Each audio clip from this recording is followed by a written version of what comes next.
लेकर के अवतार एक के बने पुत्र लीलाकारी। उसी रात में पुत्र दूसरे के बन बैठे गिरधारी। छिप छिप कर ही बढ़े आप पर स्वयं कंस खल घबराया।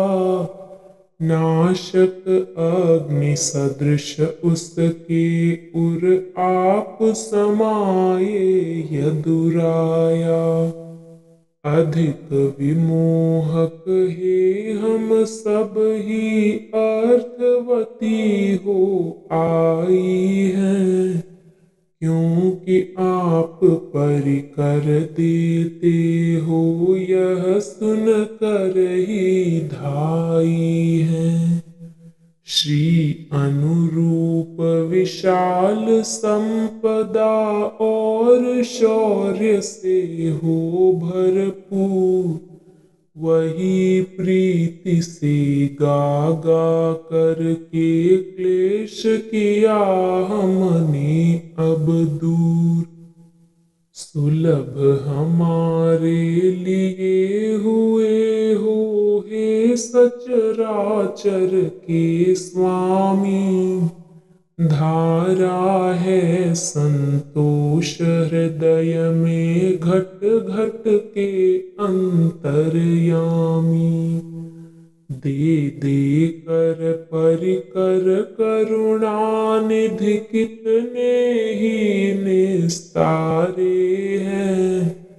हे जानू जी अब ये ही मन के छंद हमारे हैं। हे जानू जी अब ये ही मन के छंद हमारे हैं। इस पद में भगवान श्री कृष्ण के दिव्य अवतार और उनकी अद्भुत लीलाओं का वर्णन किया गया है। गोपियाँ भगवान की बाल्यकाल की लीलाओं और उनके द्वारा किए गए चमत्कारी कार्यों का स्मरण कर उनकी महिमा का गान करती है।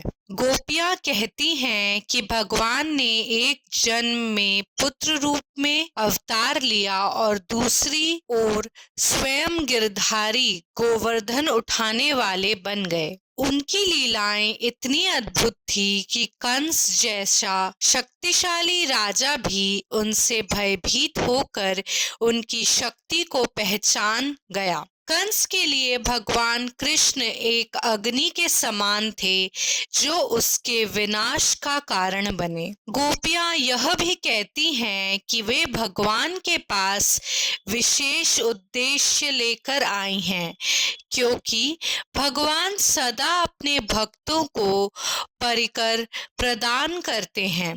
वे अपनी गहरी श्रद्धा व्यक्त करते हुए कहती हैं कि भगवान की विशाल संपदा, अद्भुत शौर्य और उनकी दिव्य कृपा के बारे में सुनकर ही उनके हृदय में संतोष और आनंद का संचार होता है।